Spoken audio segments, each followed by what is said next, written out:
Six TV ప్రేక్షకులకు నమస్కారం. ఈ రోజు స్టూడియోలో మనతో పాటు ఉన్నారు ప్రముఖ జ్యోతిషులు మరియు వాస్తు పండితులు బ్రహ్మశ్రీ డాక్టర్ నాయకంటి మల్లికార్జున శర్మ గారు. సో మరి వారితో మాట్లాడి మరిన్ని విశేషాలు తెలుసుకుందాం. నమస్కారం గురువు గారు. నమస్కారం. ఎలా ఉన్నారు గురువు గారు? బాగున్నారా? ఫైన్ బాగున్నాను. గురుగారు, మనం ఒకసారి 2024 చూసుకున్నట్లయితే 12 రాసుల వారికి ఏ విధంగా ఉండబోతుందంటారు? ధనాకర్షణ కలిగించే రాసులు ఏంటి? ఓం శ్రీ గురుభ్యో నమః. 2024లో గ్రహగమనగతులు ఏ విధంగా ఉన్నాయి, గ్రహ సంచార వీక్షణ ఏ విధంగా ఉంది, ప్లాంటరీ యొక్క పొజిషన్ ఏ విధంగా ఉందో ఒకసారి మనం పరిశీలన చేస్తే 2024లో సహజంగా మనకు అతిపెద్ద గ్రహాలైన రాహుకేతువులు, గురువు, శని యొక్క యోగ ఫలితాలు ఏ విధంగా ఉన్నాయో ఒకసారి చూద్దాం. సహజంగా గురువు ఒక సంవత్సరం నుంచి మరో సంవత్సరానికి ఒక రాశి నుంచి మరొక రాశికి మారుతుంటాడు సంవత్సర కాలంలో.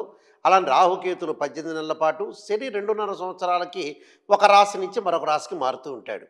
అయితే మరి రవి, బుధ అలానే శుక్రగ్రహాలు 30 రోజులతో పాటు 30 రోజులకి ఒక రాశి నుంచి మరొక రాశికి మారటం, కుజుడు 45 రోజుల పాటు, చంద్రుడు 2.5 రోజుల పాటు ఒక రాశి నుంచి మరొక రాశికి మారుతూ ఉంటారు. అయితే ఇక్కడ సహజంగా మరి 2024లో నిజంగా నూతన సంవత్సరంలో మరి ఏ రాసుల వాళ్ళకి బాగుంటుంది, ధనపరంగా ఏ విధంగా ఉంటుంది, ఫైనాన్షియల్ స్టేటస్ అనేది ఎలా ఉంది, అలానే ఇన్కమ్ అనేది గ్రోత్ అయ్యే అవకాశాలు ఎలా ఉంటాయో మనం ఒక్కసారి పరిశీలన చేద్దాం. ఇక్కడ కన్యా రాశి వాళ్ళకి చాలా అద్భుతమైన ఫలితాలు ఉందని చెప్పుకోవచ్చు. ఎందుకంటే గోచారీత్యా this is the transit system అంటారు. ట్రాన్సిట్ సిస్టంలో కన్యా రాశి వాళ్ళకి 6వ స్థానంలో శని ఉండటం, అలానే వాళ్ళకి మే 1వ తారీఖు నుంచి గురువు మంచి స్థానంలోకి రావటం జరుగుతుంటుంది. అంటే నవమ స్థానంలో, అంటే భాగ్యస్థానంలో గురువు రావటం జరుగుతుంది. అలానే రాహుకేతుల యొక్క ఫలితాలు మిశ్రమైన ఫలితాలు ఉన్న 6వ స్థానంలో శని యొక్క ఫలితం వల్ల కన్యా రాశి వాళ్ళకి ధనపరంగా ఇబ్బందులు లేకుండా ఉండటం, అలానే ఆలోచన సరళి బాగా పెరగటం, ప్రయాణాలు చేయటం, ఆధ్యాత్మిక చింతన, అలానే ఇన్కమ్ అనేది గ్రోత్ కావటం, ఆర్థిక స్థితిగతులు ప్రధానంగా మెరుగుపడే అవకాశాలు బాగా ఎక్కువ ఉంటాయి. అంటే ఆర్థిక స్థితిగతులు మెరుగుపడటం అంటే ఏమిటి? మనకి డబ్బు అనేది, ఆదాయం అనేది బాగా పెరుగుతుంది, ప్రమోషన్లు వచ్చే అవకాశం అనేది ఖచ్చితంగా ఉంటుంది. అలానే భాగస్వామ్య వ్యాపారం కూడా బాగా కలిసి వచ్చే అవకాశం బాగా ఎక్కువగా ఉంటుంది. అలానే మే 1వ తారీఖు నుంచి ఎప్పుడైతే భాగ్యస్థానంలోకి గురువు యొక్క సంచారం వల్ల కూడా ధనలాభం కలగటం, లోన్లు రావటం, ఇళ్ళు కొనుగోలు చేసే అవకాశాలు ఎక్కువగా ఉంటాయి. అలానే పిల్లల యొక్క పెళ్ళిళ్ళు, వివాహాలు, శుభ కార్యక్రమాలు చేసే అవకాశాలు బాగా ఎక్కువగా ఉంటాయి. అంటే శుభ కార్యక్రమాలు చేయటమే కాకుండా ప్రతి పనిలో కూడా అనుకూలమైన ఫలితాలు జరిగే అవకాశం బాగా ఎక్కువగా ఉంటుంది. కాబట్టి ఇక్కడ నవమస్థానంలో భాగ్యస్థానంలో గురువు యొక్క ఫలితం వల్ల కూడా శుభ కార్యక్రమాలు, విందులు, వినోదాల్లో పాల్గొనే అవకాశం ఉంటుంది. చిరు వ్యాపారుల దగ్గర నుంచి కూడా పారిశ్రామికవేత్తలు, కళాకారులు, రాజకీయ నాయకుల దగ్గర నుంచి అందరికి కూడా చాలా సుఫలితాలు జరిగే అవకాశం అనేది ఖచ్చితంగా ఉంటుంది. ఎందుకంటే చాలా సంవత్సరాల క్రితం కూడా ప్రతి రాశికి కూడా, ఒక్కొక్క రాశికి కూడా అతిపెద్ద గ్రహాలైన శని, గురువు ఒక అనుకూలంగా ఉండటం అనేది 30 సంవత్సరాలకు ఒకసారి రొటేట్ అవుతూ ఉంటుంది. ఇప్పుడు కన్యా రాశి వాళ్ళకి 6వ స్థానంలో శని బాగుండటం, అలానే మే 1వ తారీఖు నుంచి భాగ్యస్థానంలో గురువు యొక్క ఫలితం వల్ల కూడా మంచి సుఫలితాలు జరిగే అవకాశం ఖచ్చితంగా ఉంటుంది. అలానే మరి జన్మంలో కేతు ఉండటం వల్ల శరీర పరంగా, ఆరోగ్యపరంగా కొంత జాగ్రత్తగా ఉండాలి. అలానే వివాహ శుభ కార్యక్రమాలు కొంత లేటు జరిగే అవకాశం ఒకటి ఉంటుంది.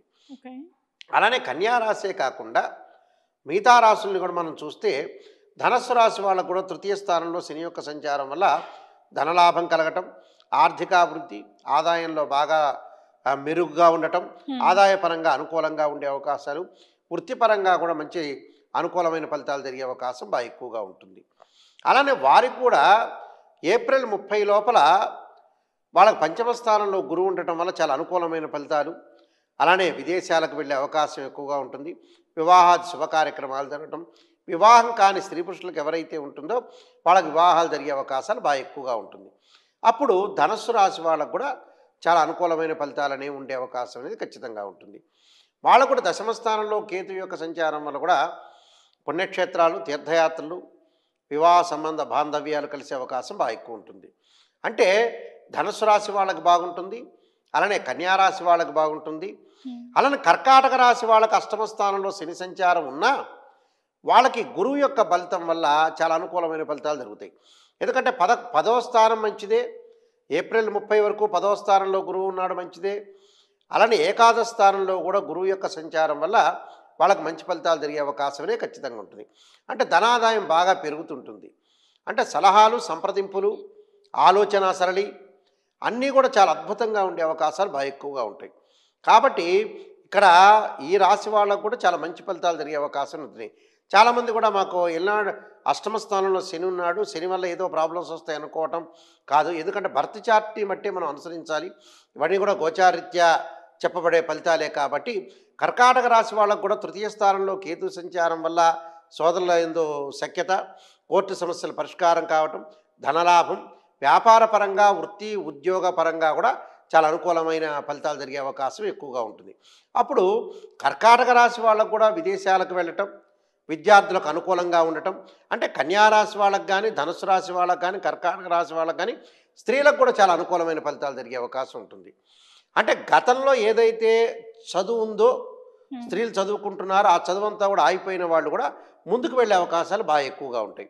వ్యాపారం చేస్తున్న వ్యక్తులు కూడా, స్త్రీలు కూడా వ్యాపారాన్ని కొనసాగించాలి, భర్తతో తోడుగా ఉండాలి, విదేశాలకు వెళ్ళాలి, నేను కుటుంబాన్ని కాపాడుకోవాలనే ఉద్దేశంతో కూడా ఎక్కువగా వాళ్ళు దృష్టి పెట్టే అవకాశాలు బాగా ఎక్కువగా ఉంటాయి. మన విద్యార్థులకు మనం తీసుకున్నాం అనుకోండి, విద్యార్థుల విషయంలో కూడా కన్యా కానీ, కర్కాటక రాశి వాళ్ళకు కానీ, ధనస్సు రాశి వాళ్ళకు కానీ విద్యార్థులకు కూడా అనుకూలంగా ఉండటం, కాంపిటేటివ్ ఎగ్జామినేషన్స్, అలానే కాంపిటేటివ్ ఎగ్జామినేషన్స్లో కూడా మంచి ఉద్యోగాలు రావటం, ఎగ్జామినేషన్ మంచి ప్రిపేర్ అయ్యే అవకాశాలు బాగా ఎక్కువ ఉంటాయి. అంటే 2024లో ఈ రాశుల వాళ్ళకి చాలా అద్భుతమైన రిజల్ట్స్ వచ్చే అవకాశం బాగా ఎక్కువగా ఉంటుంది. అలానే మకర రాశి వాళ్ళని మనం ఇంకో రాశిని మనం తీసుకున్నాం అనుకోండి, మే 1వ తారీఖు నుంచి మకర రాశి వాళ్ళకు కూడా అంటే వాళ్ళకి మంచి 5వ స్థానంలో గురువు యొక్క సంచారం వల్ల ఎల్నాటి శని ప్రభావం తగ్గుతుంది. ఇక్కడ 2 భాగాలు శని వెళ్ళిపోయింది. పంచమ స్థానంలో గురువు రాబోతున్నాడు. ఎప్పటి నుంచి? మే 1వ తారీఖు నుంచి. ఆ గురువు యొక్క బలం వల్ల కూడా సంతానపరంగా ఇబ్బందులు లేకుండా ఉండటం, సంతానం డెవలప్మెంటు, ఎవరికైతే ఇన్ఫెర్టిలిటీ ఇష్యూస్ ఉన్నాయో, సంతానం కలగట్లేదని బాధపడుతున్న వ్యక్తులకు కూడా సంతానం కలగటం, ఆర్థిక ఆదాయం కూడా బాగా పెరగటం, విదేశాలకు వెళ్ళే అవకాశాలు బాగా ఎక్కువగా ఉండటం, అలానే విదేశాలతో పాటు ప్రతి పనిలో కూడా వాళ్ళు విజయం సాధించే అవకాశం అనేది ఖచ్చితంగా ఉంటుంది. అంటే డెవలప్మెంట్ అయ్యే అవకాశం ఎక్కువగా ఉంటుంది. కాబట్టి ఆర్థికాభివృద్ధి, ఉద్యోగ ప్రయత్నాలు, అలానే ప్రైవేట్ సెక్టార్లో పనిచేస్తున్న వ్యక్తులకు కూడా ఈ 4 రాశుల వాళ్ళకు కూడా మంచి ఉద్యోగాలు వచ్చే అవకాశం కూడా ఖచ్చితంగా ఉంటుంది. కాబట్టి ఈ రాశుల వాళ్ళందరికీ కూడా కొంత అనుకూలమైన ఫలితాలు బాగా వచ్చే అవకాశం అనేది ఉంటుంది. ఇంకా కొన్ని ప్రికాషన్స్ తీసుకుంటే, పరిహారాలు తీసుకుంటే చాలా బెటర్ లైఫ్ వచ్చే అవకాశం బాగా ఎక్కువగా ఉంటుందమ్మా. ఆ ప్రికాషన్స్ ఏమిటి అని అంటే, ఈ 4 రాశి వాళ్ళు ఏదైతే కన్యారాశి వాళ్ళు కానీ, కర్కాటక రాశి వాళ్ళు కానీ, ధనస్సు రాశి వాళ్ళు కానీ, మకర రాశి వాళ్ళకి చాలా అద్భుతమైన ఫలితాలు జరిగే అవకాశం అనేది ఒకటి ఉంటుంది. అలానే ఈ రాశుల వాళ్ళు పరిహారం చేయాల్సింది ఆరోగ్యపరంగా కొద్దిగా జాగ్రత్తగా ఉండాలి. ఆరోగ్యపరంగా బాగుండాలి అంటే ఏంటి? శరీరే జర్జరీభూతే వ్యాధిగ్రస్తే కలేబరే ఔషధం జాహ్నవీతోయం వైద్యో నారాయణ హరి మంత్రాన్ని, ఓర్ణమస్వ పంచాక్షరిని, విష్ణు సహస్రనామం, లలితా సహస్రనామం పారాయణం చేయటం వల్ల కూడా చాలా మంచి సుఫలితాలు జరిగే అవకాశం ఖచ్చితంగా ఉంటుంది. ఏదైనా సరే ద్వాదశ జ్యోతిర్లింగ దర్శనం చేసుకోవటం, అలానే దర్శనంతో పాటు మంచి ప్రయత్నాలు, విజయం సాధించడానికి ఎంతవరకు కృషి చేయాలో అంతవరకు మనం కృషి చేయటం కూడా చాలా మంచిది. అయితే వీళ్ళు ముఖ్యంగా అంగారకుడి యొక్క స్తోత్ర పారాయణం చేయటం, అలానే తత్పురుషా విద్యే మహాసేనాయుధిమే తన్నో షణ్ముఖ ప్రచోదయాత్ అనే మంత్రాన్ని కూడా చక్కగా చదువుకోవాలి. వీళ్ళందరికీ కూడా నేను చెప్పిన కన్యారాశి వాళ్ళకి కానీ, కర్కాటక రాశి వాళ్ళకి కానీ, ధనుస్సు రాశి వాళ్ళకి కానీ, మకర రాశి వాళ్ళకి కానీ శని గురించి కానీ కొన్ని రాశుల వాళ్ళు భయపడాల్సిన పనేమీ లేదు.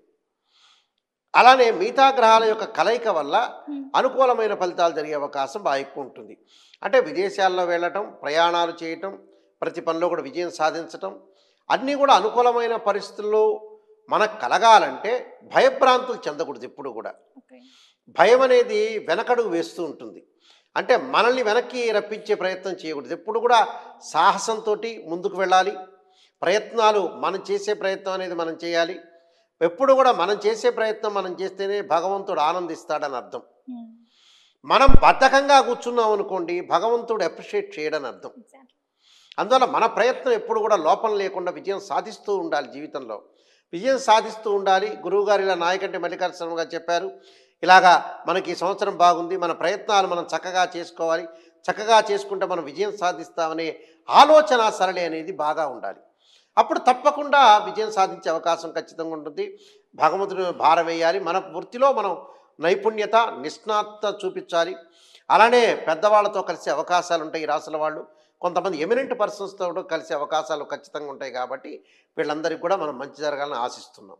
గురువుగారు మనకి డిసెంబర్ 31 తారీఖు అంటే 2023 డిసెంబర్ 31 తారీఖు నుంచి గురువు వక్రగతి నుంచి బయటకు వచ్చారు కాబట్టి సో ఏ ఏ రాశుల వారికి బాగుంటుంది అంటారు, ఏ ఏ రాశుల వారికి బాగోదు ఈ 2024లో? 2024లో 2023 డిసెంబర్ 31వ తారీఖున ఉదయకాలంలో గురు వక్ర త్యాగం అనేది జరిగింది. ఓకే. అంటే రెట్రోగ్రేడ్ నుంచి డైరెక్ట్ వచ్చాడు అని అర్థం. అంటే వక్రత్యాగం నుంచి ఏదైతే వక్రత్యాగం అయింది, వక్రగతిలోంచి బయటకు వచ్చాడు. గురువు వల్ల ఎలాంటి అంటే గురువు ధనకారకుడు, సంతానకారకుడు, లాభకారకుడు, భాగ్య లాభాధిపతులకి సంతానకారకుడు, ద్వితీయ భావానికి కారకుడు గురువు. ఈ గురువు వల్ల సుఖము, భోగము, ధనము, సంతానము, విద్య వీటన్నిటి కూడా మూలం గురువు. గురువు వల్ల అంటే అన్ని నవగ్రహాల్లో ప్రత్యేకంగా గురువు యొక్క స్థానం వేరుగా ఉంటుంది. అంటే గురువు యొక్క స్థానం ఏంటంటే ముఖ్యమంత్రి స్థాయి, ప్రైమ్ మినిస్టర్ స్థాయి. అంటే అన్ని నవగ్రహాల్లో కంటే గురువు బాగుంటే జీవితం అనేది ఒక కొంత పర్సంటేజ్ అనేది మన జీవితంలో ఒక నదిని దాటినట్టు అర్థం. అంటే ఏదైనా రోడ్డు లేని మార్గంలోకి మనం వెళుతూ ఉన్నామంటే మధ్యలో నదులు, వాగులు, వంకలు అని అంటే ఇప్పుడు ఏమి లేవులేండి, మా పాత రోజుల్లో ఇలాంటివన్నీ ఉన్నాయి. కానీ ఇప్పుడు అన్నీ మంచి హైవే రోడ్లు ఉన్నాయి. అలాగా ఒక జీవితాన్ని దాటినట్టు అర్థం. అంటే జీవితంలో ఒక దారి మనం చూసుకున్నట్టు అర్థం. అలాంటి దారిలో గురువు ధనకారకుడు, సంతానాన్ని ఇచ్చేవాడు, వంశాభివృద్ధి కారకుడు. కాబట్టి గురువు వల్ల ఎలాంటి లాభాలు కలుగుతాయి, ఏ రాసుల వాళ్ళకి బాగుంటాయి ముఖ్యంగా అంటే సహజంగా గోచారీత్యా చెప్పబడే ఫలితాల్లో ఎవరైనా సరే రాశి నుంచి 2, 5, 7, 9, 11 స్థానాల్లో గురువు బాగుంటే మనకు అనుకూలమైన ఫలితాలు వస్తాయని అర్థం. 2వ స్థానం కానీ, 5వ స్థానం కానీ, 7 కానీ, 9 కానీ, 11వ స్థానంలో గురువు ఉంటే మనకు సుఫలితాలు ఇస్తారని శాస్త్రంలో ప్రామాణికంగా చెప్పబడ్డాయి. ఎప్పుడు ప్రామాణికంగా స్టాండర్డ్గా తీసుకుంటేనే మనకు తెలుస్తుంటుంది ఎప్పుడు కూడా. అయితే ఏ రాశుల వాళ్ళకి బాగుంటుంది అని మనం చూస్తే ముఖ్యంగా మేషరాశి వాళ్ళకి ఈ గురువు 2024లో మే 1వ తారీఖున గురువు మారుతాడు. మేషరాశి నుంచి వృషభ రాశిలోకి మార్పు జరుగుతుంది. కాబట్టి 2024లో మే 1వ తారీఖున మేషరాశి వాళ్ళకి 2వ స్థానంలో గురువు యొక్క సంచారం వల్ల ధనలాభం, వృత్తిపరంగా లాభాలు కలుగుతాయి. ప్రతి పనిలో కూడా ముందుకు వెళ్ళే అవకాశం ఉంటుంది. విజయం సాధించే అవకాశం ఉంటుంది. సంతానం కలిగే అవకాశం ఉంటుంది. వివాహ ప్రయత్నాలు సఫలీకృతం అయ్యే అవకాశాలు ఉంటాయి. అంటే ఈ మేషరాశి వాళ్ళకి 2వ స్థానం కుటుంబ పరంగా ఉండే చిక్కులు కూడా తొలగిపోతాయని అర్థం. ఏదో వైఫ్ అండ్ హస్బెండ్ రిలేషన్లో భార్యాభర్తల యొక్క సమస్యలు కూడా తగ్గే అవకాశం అనేది ఖచ్చితంగా ఉంటుంది. అలానే మిగతా రాశులకు మనం చూసుకునేటట్టయితే కర్కాటక రాశి వాళ్ళకి మే 1వ తారీఖు నుంచి గురువు వృషభ రాశిలోకి సంచారం చేయటం వల్ల కర్కాటక రాశి వాళ్ళకు కూడా భాగ్యస్థానంలో గురువు వల్ల కూడా ధనాకర్షణ బాగా పెరగటం, ధనపరంగా అనుకూలంగా ఉండటం, ఆదాయం బాగా పెరగటం, వృత్తిరీత్యా కూడా అనుకూలంగా ఉంటుంది. ప్రమోషన్లు వచ్చే అవకాశం ఉంటుంది. అంటే వ్యాపార భాగస్వామ్యం కూడా బాగా కలిసి వచ్చే అవకాశం ఉంటుంది. అంటే లాభస్థానంలో గురువు వల్ల అంటే కర్కాటక రాశి వాళ్ళకు పరిపూర్ణంగా భాగస్వామ్య వ్యాపారం చేయొచ్చు, వృత్తిపరంగా ముందుకు వెళ్ళచ్చు. ప్రైవేట్ సెక్టార్లో ఎవరైతే చేస్తున్నారో అలాంటి వాళ్ళకు కూడా మంచి ఉద్యోగం లభించే అవకాశం ఉంటుంది. వాళ్ళు ఏదైతే ఎక్స్పెక్ట్ చేస్తున్నారో దానికంటే కూడా మంచి ఉద్యోగం లభించే అవకాశం ఉంటుంది. అంటే కర్కాటక రాశి వాళ్ళకు కూడా అనుకూలమైన ఫలితాలు జరిగే అవకాశం అనేది ఒకటి ఉంటుంది. అలానే కర్కాటక రాశి వాళ్ళ తర్వాత గురువు ఎలాంటి ఫలితాన్ని ఇస్తాడు అంటే 11వ స్థానం అయిపోయింది, అలానే 2వ స్థానం కూడా అయిపోయింది. ఇక అయిపోయిన తర్వాత మరి 5వ స్థానం ఎవరికి లభిస్తుంది అని అంటే మకర రాశి వాళ్ళకి 5వ స్థానంలో గురువు ఏర్పడతాడు మే 1వ తారీఖు నుంచి. అంటే సంతానం కలగటం, సంతానాభివృద్ధి, అలానే సంతానపరంగా ఇబ్బందులు లేకుండా ఉండటం, అలానే లోన్లు వచ్చే అవకాశం ఉంటుంది. ఆకస్మికంగా ధనలాభాలు, అలానే గృహ నిర్మాణం చేపట్టే అవకాశం ఉంటుంది. వ్యాపారము, వృత్తి, ఉద్యోగ, వ్యాపార రంగాల్లో విశేషమైన ఫలితాలు జరిగే అవకాశం ఖచ్చితంగా ఉంటుంది ఈ గురువు వల్ల. అలానే మకర రాశి వాళ్ళకు కూడా ప్రతిదీ కూడా స్త్రీలకు కూడా చాలా అనుకూలమైన ఫలితాలు ఉంటాయి. తన కాళ్ళ మీద తను నిలబడాలని, జీవితాన్ని ముందుకు నడిపించాలి, భర్తకు సపోర్ట్గా ఉండాలని, అలానే తల్లి తరఫు నుండే బంధువులకి ఫస్ట్ ప్రయారిటీ ఇవ్వటం, ఇలాంటివన్నీ కూడా జరగటం వల్ల కూడా వాళ్ళకి మంచి సుఫలితాలు జరిగే అవకాశం ఖచ్చితంగా ఉంటుంది. మకర రాశి వాళ్ళకి అంటే మంచి సుఫలితాలు జరుగుతాయి. అంటే పిల్లల యొక్క చదువులు, ఎడ్యుకేషన్లో కూడా కొన్ని మార్పులు, పెను మార్పులు సంభవించడం వల్ల కూడా అనుకూలమైన ఫలితాలు మకర రాశి వాళ్ళకు కూడా ఉంటాయి. అయితే మకర రాశితో పాటు ఇక ఏ రాశుల వాళ్ళకి బాగుందంటే సహజంగా తులారాశి వాళ్ళని, అంటే తులారాశి వాళ్ళకు కూడా సప్తమ స్థానంలో గురువు యొక్క సంచారం. సప్తమ స్థానంలో గురువు సంచారం వల్ల గతంలో ఏదైతే వివాహాలన్నీ ఆగిపోయినాయో వివాహ ప్రయత్నాలు సఫలీకృతం కావటం, ధనలాభము, శ్రమకు తగ్గ ఫలితం రావటం, కష్టం ఏదైతే మనం కష్టం పడతామో ఆ కష్టానికి తగ్గ ఫలితాలు వచ్చే అవకాశం అనేది ఖచ్చితంగా ఉంటుంది. విదేశాలకు వెళ్ళటం అవకాశం ఉంటుంది. విదేశాల్లో ఉండే గ్రీన్ కార్డు హోల్డర్స్ ఎవరైతే ఉంటారో వాళ్ళందరికీ కూడా అక్కడ ఆ దేశం యొక్క పౌరసత్వము, విద్యార్థులకు అనుకూలంగా ఉండటం, విద్యార్థులకు కూడా మంచి ఉద్యోగాలు రావటం, చదువు మీద కాన్సన్ట్రేషన్ చేసే అవకాశాలు, అలానే మంచి ప్రయత్నాలు అంటే వివాహం సంబంధించిన ప్రయత్నాలు, ప్రేమించుకున్న యువతీ యువకులకు కూడా పెద్దలను ఒప్పించి వివాహం చేసుకునే అవకాశాలు బాగా ఎక్కువగా ఉంటాయి. కాబట్టి ఇక్కడ తులారాశి వాళ్ళకు కూడా మే 1వ తారీఖు నుంచి గురువు మారతాడు. వీళ్ళందరికీ కూడా గురువు మారటం వల్ల అనుకూలమైన ఫలితాలు అనేవి బాగా ఎక్కువ వస్తాయి. ఆ ఎక్కువ రావటం వల్ల కూడా వీళ్ళకి మంచి జరిగే అవకాశాలు ఎక్కువగా ఉంటాయి. అందువల్ల వాళ్ళకి ప్రతి ప్రయత్నం కూడా లోపం లేకుండా బాగా జరిగే అవకాశం అనేది బాగా ఎక్కువగా ఉంటుంది. అంటే అనుకూలమైన ఫలితం. అంటే ఇప్పుడు మనం చూసాం మేష రాశి వాళ్ళకి 2వ స్థానంలో గురువు ఉంటే మంచిది. అలానే మకర రాశి వాళ్ళకు వచ్చి 5వ స్థానంలో గురువు రావటం వల్ల మే 1వ తారీఖు చాలా మంచిది. అలానే మనం 7వ స్థానం చూసాం. అంటే 7వ స్థానం ఏంటంటే తులారాశి వాళ్ళకి కూడా మే 1వ తారీఖు నుంచి అనుకూలమైన ఫలితాలు. అంటే ఇక్కడ ఏదైతే అనుకూలమైన ఫలితాలు అనేవి జరుగుతూ ఉంటాయని అర్థం. జరగటం వల్ల ఏమిటి, వాళ్ళు అనుకూలంగా ఉంటారు. అంటే ఇక్కడ తులారాశి వాళ్ళ విషయంలో మనం ముఖ్యంగా చూస్తే ఏమవుతుందనంటే ఇక్కడ ఏప్రిల్ 30 వరకు అనుకూలంగా ఉంటుంది తులారాశి వాళ్ళకి. మే 1వ తారీఖు నుంచి కూడా పెద్దగా దోషం పూరితం ఏం కాదు, కానీ వాళ్ళకి మధ్య రకమైన ఫలితాలు ఎక్కువగా ఉంటాయి. అంటే 8వ స్థానంలో గురువు ఉంటాడు కాబట్టి, 7వ స్థానంలో గురువు ఏప్రిల్ 30 వరకు ఉంటాడు కాబట్టి కొద్దిగా పర్వాలేదు, యావరేజ్గా ఉంటారు. అంటే తులారాశి వాళ్ళకి కొద్దిగా మిశ్రమైన ఫలితాలు ఎక్కువ వస్తాయి, అయినా కూడా బెటర్గా ఉంటుంది. అలానే కన్యారాశి వాళ్ళకి 9వ స్థానంలో గురువు ఉంటాడు. 9వ స్థానంలో గురువు ఉండటం వల్ల భాగ్యము, లాభం కలిసి రావటం, ఆదాయపరంగా ఇబ్బందులు లేకుండా ప్రతి పనిలో కూడా విజయం సాధించే అవకాశాలు బాగా ఎక్కువ ఉంటాయి. ధనపరంగా ఇబ్బందులు లేకుండా వాళ్ళు అనుకున్న పనులన్నీ కూడా నెరవేర్చుకునే అవకాశాలు బాగా ఎక్కువగా ఉంటాయి. అంటే ప్రతి పనిలో కూడా విజయం సాధించే అవకాశం అనేది బాగా ఉంటుంది. విదేశాలకు వెళ్ళే అవకాశాలు, విద్యార్థులకు అనుకూలమైన కాలం బాగా ఎక్కువ ఉంటుంది. అప్పుడు మేషరాశి వాళ్ళకి 2వ స్థానంలో గురువు వల్ల మంచిది. అలానే మకర రాశి వాళ్ళకి అనుకూలమైన ఫలితం. వాళ్ళకేమిటి కారణం, దానికి 5వ స్థానంలో వాళ్ళకి గురువు రావటం వల్ల. అంటే మేషము, మకరము, అలానే ఏదైతే మనం అనుకుంటున్నామో కర్కాటక రాశి వాళ్ళకి 11వ స్థానంలో, కర్కాటక రాశి వాళ్ళకు కూడా 11వ స్థానంలో ఉండటం కూడా చాలా మంచిది. అలాగా ఈ రాశుల వాళ్ళందరికీ కూడా బాగా అనుకూలమైన ఫలితాలు జరిగే అవకాశం బాగా ఎక్కువగా ఉంటుంది. అలానే దీనితో పాటు వృశ్చిక రాశి వాళ్ళని కూడా మనం చెప్పుకోవచ్చు. అంటే అది ఏడో స్థానం అవుతుంది. అంటే వృశ్చిక రాశి వాళ్ళకు కూడా ధనాదాయం బాగా పెరగటం, అనుకూలమైన ఫలితాలు ఉండటం, ప్రతి పనిలో కూడా విజయం సాధించడం, వృత్తి, ఉద్యోగ, వ్యాపార రంగాల విశేషమైన లాభం, ఇళ్ళు, ప్లాట్లు కొనుగోలు చేయటం, ఆకస్మికంగా ధనలాభం, ఆదాయం కూడా బాగా పెరిగే అవకాశం. టోటల్గా మకర రాశి వాళ్ళకి, మేషరాశి వాళ్ళకి, వృశ్చిక రాశి వాళ్ళకి, కర్కాటక రాశి వాళ్ళకి, కన్యారాశి వాళ్ళకి, అంటే కర్కాటకము, కన్యా, వృశ్చికము, మకరము, మేషము, ఈ 5 రాశుల వాళ్ళకి అద్భుతంగా ఉంటుంది. అలా దానితో పాటు తులారాశి వాళ్ళకి 8వ స్థానంలో శని ఉన్న ఏప్రిల్ 30 వరకు సప్తమంలో ఉండటం వల్ల వాళ్ళకు కూడా శని బలం వల్ల కొంత అనుకూలమైన ఫలితాలు ఉంటాయి. ఈ రాశుల వాళ్ళందరికీ కూడా, ఈ 5 రాశుల వాళ్ళకి ఎక్స్ట్రా తులారాశి వాళ్ళకు కూడా విద్యార్థులకు కానీ, స్త్రీలకు కానీ, భాగస్వామ్య వ్యాపారం కానీ పెట్టుబడులు పెట్టుకోవచ్చు, ముందుకు వెళ్ళే అవకాశాలు బాగా ఎక్కువగా ఉండటం వల్ల అనుకూలమైన ఫలితాలు బాగా ఎక్కువగా జరిగే అవకాశం అనేది ఖచ్చితంగా ఉంటుంది. వీళ్ళు ప్రత్యేకంగా దత్తాత్రేయ స్వామి యొక్క కవచము, దత్త పారాయణం చేయటం, అలానే దేవానాంచ ఋషీనాంచ గురుకాంచన సన్నిభం బుద్ధిమతం త్రిలోకేశం తం నమామి బృహస్పతి అని గురువు యొక్క మంత్రం చదవటం వల్ల కూడా చాలా అద్భుతమైన రిజల్ట్స్ వచ్చే అవకాశం ఉంటుంది. వీలైతే గురు చరిత్ర పారాయణం చేయటం వల్ల కూడా చాలా మంచి ఫలితాలు జరిగే అవకాశం అనేది ఖచ్చితంగా ఉంటుంది. గురువు వల్ల ధనకారకుడు, సంతానకారకుడు, అలానే పంచమ భాగ్య లాభాధిపతుల కారకుడు కాబట్టి గురువు వల్ల మంచి సుఫలితాలు జరిగే అవకాశం ఖచ్చితంగా ఉంటుంది.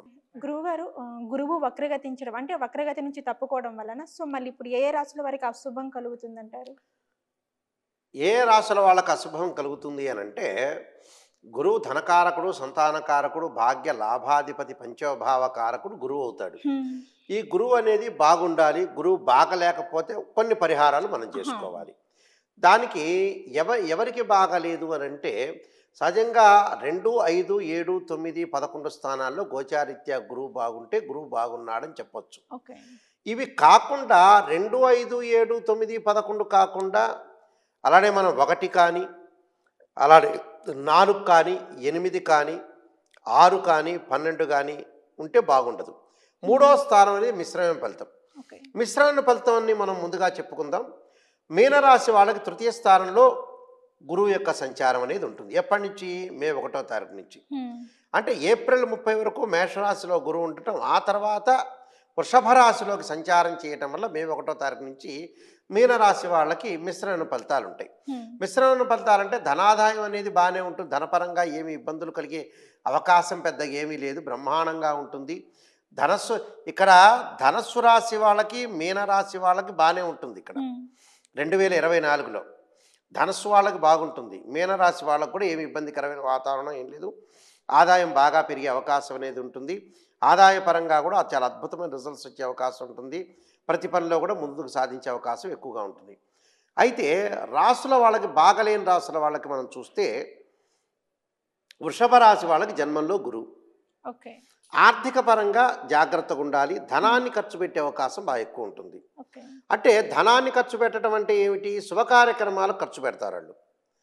అంటే వేస్టేజ్ ఖర్చు అనేది తక్కువ ఉంటుంది, కానీ అసలు ఖర్చు పెట్టే స్థానంలో వాళ్ళు వివాహ ప్రయత్నాలు, ఉద్యోగాలు, పిల్లల యొక్క చదువులు, గృహ నిర్మాణము, అగ్రికల్చర్ ల్యాండ్ కొనుగోలు చేయటం, ఇలాంటి వాటికి ఎక్కువ ఖర్చు పెడతారు. అంటే ఇలాంటి వాటికి ఎక్కువగా డబ్బులు ఖర్చు పెట్టే అవకాశం ఉంటుంది. కాబట్టి 70% వాళ్ళకి మంచి విషయాలు ఖర్చు పెడతారు. 30% వచ్చే వేస్టేజ్. అది తగ్గించుకొని ముందుకు వెళ్ళాలి. ఎక్కడెక్కడ ట్రాన్సాక్షన్స్ చేయాలో, ఎక్కడెక్కడ వెళ్ళాలో, ఎక్కడెక్కడ డబ్బులు ఖర్చు పెట్టాలో, ఇలాంటి వాటికి ముందు జాగ్రత్త చర్యగా ముందుకు వెళ్ళాలి. దానికి కారణం ఏంటంటే, ఏదైనా సరే ఎవరికి డబ్బులు ఇవ్వాలో వాళ్ళకే ఇవ్వాలి. అలా ఇవ్వలేదనుకోండి చాలా ప్రాబ్లమ్స్ వచ్చే అవకాశం ఉంటుంది. అలానే భార్యకి, పిల్లలకి, తమ్ముడికి, అన్నకి, అక్క చెల్లెలకు కాదు, వేరే ఇచ్చేయగలిగే వాళ్ళు మళ్ళీ రిటర్న్ మనం తీసుకునే చోట మాత్రమే డబ్బులు ఇవ్వటం అనేది చాలా మంచిది. డబ్బు పరంగా మటుకు కొంత వృషభ రాశి వాళ్ళు కొద్దిగా జాగ్రత్తగా ఉండటం చాలా మంచిది. అలానే మిథున రాశి వాళ్ళకి 12వ స్థానంలో మే 1వ తారీఖు నుంచి 12వ స్థానంలో గురువు ఉండటం వల్ల ధనం ఖర్చు అయ్యే అవకాశం ఉంటుంది. అంటే అనవసరంగా ఖర్చులు పెట్టకుండా పొదుపు పాటించి, అనవసరమైన విషయాలు, రాద్ధాంతలు, కోర్టు సమస్యలు, ఆరోగ్య సమస్యలు లాంటి ఇబ్బందులు కలుగుతాయి. కాబట్టి అనవసరంగా ఖర్చు పెట్టకుండా అవసరమైన దాన్ని ఖర్చు పెట్టుకొని ముందుకు వెళ్ళాలి. కొన్ని చికాకులు కలిగే అవకాశం ఎక్కువగా ఉంటుంది. అనవసరంగా మాట్లాడద్దు. గ్రాస్పింగ్ పవర్ ఉంది కదా అని ఎక్కువగా మాట్లాడితే కూడా కొన్ని ప్రమాదాలు జరిగే అవకాశం అనేది ఒకటి ఉంటుంది. దానితో పాటు మిగతా రాశులు మనం తీసుకునేటట్టయితే, మిగతా రాశుల వాళ్ళకి ఏ విధంగా ఉండబోతుందని మనం చూస్తే, కుంభరాశి వాళ్ళని మనం చూద్దాం. కుంభరాశి వాళ్ళకి 4వ స్థానంలో గురువు యొక్క సంచారం మే 1వ తారీఖు నుంచి. 4వ స్థానంలో గురువు యొక్క సంచారం వల్ల కొన్ని ప్రయత్నాలు విఫలం కావటం, కొన్ని వాటిల్లో విజయం సాధించలేకపోవటం, ప్రతి ప్రయాణంలో కూడా లోపం జరగటం, అనవసరంగా డబ్బులు ఖర్చు పెట్టడం, ఎవరికో ఇచ్చినవి రాలేకపోవటం, గతంలో ఏదైతే మనం డబ్బులు ఇచ్చామో అవన్నీ కూడా మనం తీసుకుని వెళ్ళలేకపోవటం, భాగస్వామ్య వ్యాపారంతో గొడవలు, ప్రమోషన్లు రావటం, ఉద్యోగ ప్రయత్నాలు కొంత సఫలీకృతం కాకపోవటం. అయితే ఈ కుంభరాశి వాళ్ళు ప్రత్యేకంగా గురువును ఆరాధన చేయటం, దత్తాత్రేయ స్వామి యొక్క పాలన చేయటం వల్ల వాళ్ళకి ఇవన్నీ కూడా నెగిటివ్ అన్నీ కూడా పోయి పాజిటివ్ అయ్యే అవకాశం ఉంటుంది. తప్పకుండా వాళ్ళు గురువారం రోజున ప్రత్యేకంగా వాళ్ళు చేయాల్సింది ఏంటంటే, దత్తాత్రేయ స్వామి యొక్క కవచాన్ని, దేవానాంచ ఋషీనాంచ గురుకాంచన సన్నిభం బుద్ధిమతం త్రిలోకేశం తమ నమామి బృహస్పతి అనే మంత్రాన్ని చదువుకోవడం చాలా మంచిది. అలానే ఇక్కడ నేను చెప్పిన వృషభ రాశి వాళ్ళకు కూడా జన్మంలో గురువు ఉండటం వల్ల కూడా వాళ్ళు కూడా తప్పకుండా గురుదేవుణ్ణి ఆశీర్వచనము, అలానే రాఘవేంద్ర స్వామిని, ఆరాధన చేయటం వల్ల కూడా మంచిది. అలానే మిథున రాశి వాళ్ళు కూడా దత్తాత్రేయ స్వామి యొక్క స్తోత్ర పారణం, నవగ్రహ ప్రదక్షిణాలు, అలానే శనగలు దానం చేయటం వల్ల వాళ్ళకి మంచి జరిగే అవకాశం ఒకటి ఉంటుంది. దానితో పాటు ముఖ్యంగా తులారాశి వాళ్ళకి మే 1వ తారీఖు నుంచి 8వ స్థానంలో గురువు రావటం వల్ల వాళ్ళు తప్పకుండా కొన్ని డబ్బులు, ఒక రకంగా శని బాగున్నా కూడా అప్పుడప్పుడు ఇబ్బందులు కలిగజేసే అవకాశం బాగా ఉంటుంది. కాబట్టి ఆ గురువు వల్ల కొన్ని ఇబ్బందులు, కొంత లేటుగా జరగటం, పనులు, ఉద్యోగ ప్రయత్నాలు కొంత వెనక్కి జరగటం, డబ్బులు ఇచ్చిన వాళ్ళు కొంత ఇవ్వలేకపోవడం జరుగుతుంటుంది. దానికి శనగలు నైవేద్యంగా పెట్టడం దేవాలయంలో, అలానే గురువు యొక్క జపం చేయించడం, రాయు సమితలతోటి హోమం చేయించడం వల్ల కూడా చాలా మంచి జరిగే అవకాశం. అంటే యజ్ఞయాగాది క్రతువుల్లో పాల్గొనటం, దైవ దర్శనాల్లో పాల్గొనటం వల్ల గురువు యొక్క దోషం పోయే అవకాశం ఉంటుంది వీళ్ళకి, తులారాశి వాళ్ళకి. అలానే మిగతా ఏదైతే రాసుల వాళ్ళు ఉన్నారో ఆ రాసుల వాళ్ళందరూ కూడా కొద్దిగా జాగ్రత్తగా వ్యవహరించి ముందుకు వెళ్ళటం వల్ల వాళ్ళకి మంచి సుఫలితాలు జరిగే అవకాశం ఉంటుంది. అంటే మిగతా రాశులు అంటే మన సింహరాశి వాళ్ళ గురించి మనం చెప్పుకుంటే 10వ స్థానంలో గురువు ఉన్నాడు. సింహరాశి వాళ్ళకు అనుకూలమైన ఫలితాలే జరిగే అవకాశం ఉంటుంది. అంటే మిశ్రమైన ఫలితాలు ఎక్కువగా ఉంటాయి. అంటే ధనపరంగా ఇబ్బంది ఉందో కానీ 1-2 రోజులు ఆలస్యమైనా కూడా ధనం కలిసి రావటం, ఉద్యోగ ప్రయత్నాలు సఫలీకృతం కావటం, అన్ని పనులలో కూడా ఆకర్షణగా ముందుకు వెళ్ళి నేనున్నాను, నేను మోనార్క్ని, నేను ఎమినెంట్ పర్సన్ని అని ఆలోచన చేసి వాళ్ళ యొక్క పనులు లౌకిక జ్ఞానంతో జరిపించుకునే అవకాశాలు బాగా ఎక్కువ ఉంటాయి. వీళ్ళందరూ కూడా విద్యార్థులకు కూడా దక్షిణామూర్తి శ్లోకం చదవాలి. ఎవరెవరు చదవాలి దక్షిణామూర్తి శ్లోకం అంటే వృషభ రాశి వాళ్ళు విద్యార్థులు, మిథున రాశి వాళ్ళు, తులారాశి వాళ్ళు, అలానే తులారాశి వాళ్ళతో పాటు ముఖ్యంగా చదవాల్సిన వాళ్ళు కుంభరాశి వాళ్ళు. వీళ్ళు తప్పకుండా చేయాల్సింది ఏంటంటే దక్షిణామూర్తి శ్లోకాన్ని, అంటే సరస్వతీదేవి యొక్క ప్రార్థనను, వేరే వ్యాపకాల మీదకి వెళ్లకుండా విద్యార్థులు గురుబలం తక్కువ ఉంది కాబట్టి చాలా జాగ్రత్తగా ఆలోచన చేసి ముందుకెళ్ళటం వల్ల కూడా వీళ్ళకి తప్పకుండా మంచి జరిగే అవకాశం ఖచ్చితంగా ఉంది. ఏం భయప్రాంతం చెందాల్సిన పని లేదు, కానీ ప్రతి పనిలో కూడా విజయం సాధించి ముందుకు వెళ్తే మంచి ఫలితాలు జరిగే అవకాశం ఖచ్చితంగా ఉంటుందమ్మా. గురువుగారు, మనం ప్రస్తుత కాలం ఒకసారి చూసుకున్నట్లయితే వివాహాలు, విడాకులు అనేవి చాలా ఎక్కువగా జరుగుతున్నాయి. ఎంత జాతకాలు చూసి ముహూర్తాలు చేసినా కానీ, ముహూర్తం కరెక్ట్ సరైన ముహూర్తంలో పెట్టినా కానీ విడాకులు అనేవి చాలా విపరీతంగా జరుగుతున్నాయి. కొంతమంది ఏంటంటే 18 పాయింట్లు అని చెప్పేసి, 18 పాయింట్ల పైన చేస్తే బాగుంటుంది, 22 పాయింట్లు, 26 పాయింట్లు అని చెప్పేసి చెప్తారు. సో ఇట్లా ఎంత చూసి చేసినా కానీ పెళ్లి అనేది, విడాకులు అనేవి జరుగుతూనే ఉన్నాయి. అసలు ఎందుకు అంటారు? దాని వెనుక కారణం ఏంటి? అసలు వివాహంలో చాలామంది కూడా చేసేది ఏమిటి అని అంటే, మా అమ్మాయికి అబ్బాయికి వివాహ పొంతన ఏ విధంగా ఉంది గురువుగారు, మరి 18, 26, 22 పాయింట్లు, చాలా పాయింట్లు వస్తున్నాయి, పాయింట్లు వస్తే బాగున్నట్టే అనుకొని వాళ్ళు అనుకొని నెట్లో కొట్టుకొని చూసుకునే వాళ్ళు కూడా ఎక్కువ మంది అయ్యారు. నిజాన్ని తెలుసుకొని నిజంగా మా అమ్మాయి జాతకంలో ఏ దోషాలు ఉన్నాయి, ఆ దోషాల్లో మాకు కలిసినాయా లేదా అనేది చాలామందికి చూసుకోకుండా జీవితాన్ని నెగ్లెక్ట్ చేసుకుని ముందుకు వెళ్ళటం వల్లే మన జీవితానికి కరెక్ట్ లేకపోవటం అని అర్థం. చాలామంది కూడా ఆస్ట్రాలజర్స్ని అప్రోచ్ కాకుండా ఏదో వాళ్ళు చూసుకుంటారు, చూసుకున్న తర్వాత ఎవరో చిన్న వాళ్ళని, పాపం వాళ్ళు ఇప్పుడు మాలో చాలా కేటగిరీస్ ఉంటాయి, అర్చకులని, పురోహితులని, సిద్ధాంతులని. అర్చకులకు అర్చక వృత్తిలో వాళ్ళు నిష్ణాతులు, పురోహితులలో నిష్ణాతులు. అలానే సిద్ధాంతులను సంప్రదించి నిజంగా ఎలా ఉండబోతుంది, మా అమ్మాయి జాతకాన్ని అబ్బాయి జాతకాన్ని కంపారిటబిలిటీ చేస్తే, మ్యాచింగ్ చేస్తే ఏ విధంగా ఉండబోతుంది, డిఫరెన్స్ ఆఫ్ ఒపీనియన్స్ వస్తాయా, వైఫ్ అండ్ హస్బెండ్ రిలేషన్ ఎలా ఉంటుంది, మ్యూచువల్ అండర్స్టాండింగ్ ఎలా ఉంటుంది, బాండింగ్ అనేది ఎలా ఉంటుంది, ప్రధానంగా వాళ్ళ యొక్క సఖ్యత ఏ విధంగా ఉండబోతుంది అనేది చూడాలి. అలా చూడకుండా వీళ్ళు ఏం చేస్తుంటారంటే, మాకు 18 పాయింట్లు వచ్చినాయండి, ఎవరో ఒక ఆయన సంప్రదించారండి, 10 మంది సంప్రదించానండి, వీళ్ళని సంప్రదిస్తే బ్రహ్మాండంగా ఉందండి అని ఆలోచన చేస్తుంటారు. వాళ్ళు నిష్ణాతులా కాదా, నిజంగా చెప్తారా లేదా అనేది వీళ్ళు తెలుసుకోలేరు. నిజం అనేది చాలా నిప్పు లాంటిది. జ్యోతిష్యుడికి ఏం కాదు, ఎవరిని పడితే వాళ్ళని సంప్రదించి నిజం తెలుసుకోకుండా వీళ్ళు చేసుకుంటే వాళ్ళే నష్టపోయేది జీవితంలో. ఇక్కడ భగవంతుడు మనకు తెలివితేటలు ఇచ్చాడు. తెలివితేటలు ఇచ్చినప్పుడు తెలివితేటలను కూడా యూటిలైజ్ చేసుకోవటం కూడా చాలా ఇంపార్టెంట్. మనిషి యూటిలైజ్ చేసుకోలేదనుకోండి, భగవంతుడు తలరాతండి, డెస్టినీ అండి అని భగవంతుడి మీద పడేస్తారు. మనం తీసుకెళ్ళి పడేయటం కాదు. ఇంత సొసైటీలో మరి ఇన్ని మార్పులు జరిగిన తర్వాత ఒక వివాహ పొంతన చూడటం ఎలాగా అంటే గ్రహమైత్రి, రాశి పొంతన, రజ్జుదోషము, నాడీ దోషము, శ్రీ దీర్ఘము, తారాబలం ఇవి ఇంపార్టెంట్ ఇక్కడ. అంటే గ్రహమైత్రి ఒకటి, రాశి పొంతన ఒకటి, నాడీ ఒకటి, రజ్జుదోషం ఒకటి, మహేంద్ర పొంతన, స్త్రీ దీర్ఘము, తారాబలము చాలా ఇంపార్టెంట్ పాయింట్స్ ఇందులో. ఇవన్నీ చూసుకోవాలి. ఇవన్నీ కూడా కలిసినాయా లేదా చూసుకోవాలి. జన్మ లగ్నాలు కూడా షష్టాష్టకములు కాకూడదు. షష్టాష్టకాలు కొన్ని శుభాలు ఉన్నాయి, కొన్ని అశుభాలు ఉన్నాయి. ఇవి కూడా చూసుకోవాలి. అంటే నవపంచకాలు శుభాలు అంటారు. అంటే నవపంచకమైందా, షష్టాష్టకాలు అయినాయా, లేకపోతే 2, 12 అయినాయా అనేది ఇవన్నీ కూడా చూసుకోకుండా వీళ్ళు ఏం చేస్తారంటే మా అమ్మాయికి 18 పాయింట్లు వచ్చినాయండి, బ్రహ్మాండంగా ఉన్నాయండి, మా అబ్బాయికి 22 వచ్చినాయండి, ఒక గురువు గారు చెప్పారండి, తెగ తిరిగామండి, మేము 10 మంది గురువులకు చూపించామండి, వాళ్ళు బాగా గురువులు మరి ఏమిటో వాళ్ళు చూపించిన వాళ్ళు నిష్ణాతులో కాదు, ఇక వాళ్ళకే వదిలేయాలి, ఇదంతా వాళ్ళ విజ్ఞతకే వదిలేయాలి అన్నట్టు ఉంటుంది. వీళ్ళందరూ కూడా సరిగా చూపించుకోకుండా కొంతమంది ఏం చేస్తారంటే ద్వితీయ కళత్ర దోషం వచ్చి రెండో వివాహం జరుగుతున్న అమ్మాయికి అబ్బాయికి సీరియస్గా ఆలోచన చేయరు. సీరియస్గా ఆలోచన చేయకుండా ఈ జ్యోతిష్యుల దగ్గరికి ఎందుకు లేని నెట్లో ఒకటి చూసుకోవడం, ఇవన్నీ కూడా చూసుకోవడం స్వయంకృత అపరాధాలు. అంటే సెల్ఫ్ డిక్లరేషన్ చేసుకోవటం వల్లనే ప్రాబ్లమ్స్ వస్తాయి.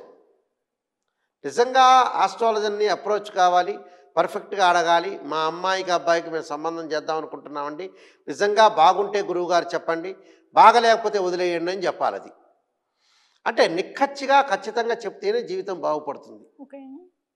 మన వాళ్ళు ఏం చేస్తారంటే ఏదో లోపాభూయిష్టంగా ఎవరు జ్యోతిష్యుడు తక్కువ తీసుకుంటారో ఎవరు తీసుకుంటారని కూడా వెళ్ళేవాళ్ళు ఉన్నారు. వాడేదో పనికిమాల 30,000 సెల్లు మటుకు వారానికి ఒకసారి మారుస్తుంటారు వీళ్ళు. అంటే జీవితం ఏమి కావాలి, జీవితానికి ప్రయారిటీ ఇవ్వాలా, నేను సెల్ ఫోన్కి ప్రయారిటీ ఇవ్వాలదా? ఇలాంటివన్నీ కూడా ప్రపంచంలో ప్రజలు తెలుసుకోవాల్సిన నిజాలు. తెలుసుకోకుండా జీవితాన్ని ఏదో జోక్గా తీసుకొని అలా వెళ్ళిపోయే వాళ్ళు చాలామంది ఉన్నారు. సీరియస్గా ఆలోచన చేయరు. జీవితం ఎప్పుడు కూడా సీరియస్గా ఆలోచన చేయాలి. అలానే జన్మలగ్నం నుంచి 2, 4, 7, 8, 12 స్థానంలో కుజదోషం ఉందా, కుజదోషానికి కొన్ని ఎగ్జంప్షన్ నక్షత్రాలు ఉన్నాయా, కొన్ని లగ్నాలకు కూడా కుజదోషం అనేది ఉండకూడదు. అలానే శుక్రగ్రహం యొక్క ప్రాధాన్యత చాలా ఇంపార్టెంట్ ఉంటుంది. అంటే వివాహాన్ని చేసేవాడు కళత్రకారకుడు, మ్యారిటల్ స్టేటస్ని రిప్రజెంటేటివ్ చేసే ప్లానెట్ శుక్రగ్రహం. శుక్రగ్రహం అనేది పాపగ్రహాలతో కలిసి ఉండకూడదు. అంటే రాహుతో కానీ, కేతువుతో కానీ, కుజుడితో కానీ, శనితో కానీ, రవితో కూడా కలిసి ఉండకూడదు. అలానే 6, 8, 12 స్థానాల్లో శుక్రదోషము ఉండకూడదు. అలానే శుక్రుడు అశ్విని, మఖ, మూల నక్షత్రాల్లోనూ, ఆరుద్ర, స్వాతి, శతభిష నక్షత్రాల్లోనూ, అలానే పుష్యమి, అనురాధ, ఉత్తరాభాద్ర నక్షత్రాల్లో ఉండకూడదు. కృత్తిక, ఉత్తరాషాఢ నక్షత్రాల్లో, మృగశిర, చిత్త, ధనిష్ఠ నక్షత్రాల్లో కూడా ఉండకూడదు. ఉంటే కూడా చాలా తప్పది. ఎందుకంటే ఇలా ఉండటం వల్ల కూడా వివాహపరంగా ఇబ్బందులు కలుగుతాయి. అలా 2వ స్థానం కానీ, 2వ స్థానంలో పాపగ్రహాలు ఉంటే కుటుంబపరంగా ఇబ్బందులు కలుగుతాయి. 7వ స్థానంలో వివాహం అవుతుందా లేదా, భర్త యొక్క క్యారెక్టర్ తెలిపేది 7వ స్థానం. వివాహం అవుతుందా, ఆలస్యం అవుతుందా, విడాకులు అవుతుందని 7వ స్థానం. 8వ స్థానం భర్త యొక్క క్యారెక్టర్. భర్త వ్యసనపరడా, మంచివాడా కాదా, గుడ్ క్యారెక్టర్ గలవాడా, గుడ్ కండక్ట్ గలవాడా అనేది 8వ స్థానం తెలుస్తుంది. అలానే 12వ స్థానం, 12వ స్థానంలో వాళ్ళ ఇద్దరి మధ్యలో బాండింగ్, లవ్ అట్రాక్షన్ అనేది ఉందా లేదా.